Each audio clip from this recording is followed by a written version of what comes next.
If you've developed a winning strategy in BSG or GLO-BUS, it's easy to find your company with a strong cash balance. But if that cash balance is large, your company is getting a minimal return on it and is missing out on greater opportunities.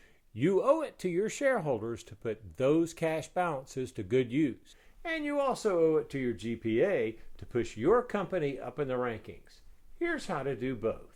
After you've used your cash stockpile to dramatically increase your R&D and productivity improvement spending, you can expand your production facilities if there's plenty of demand for your product, you can increase your dividend payments, or you can buy back shares of your company's stock. In my experience, those last two options are the easiest for BSG and GLO-BUS students to overlook, but they may also have the most potential to move your company up in the rankings. So if you want to get that cash to work right away, check out these two videos.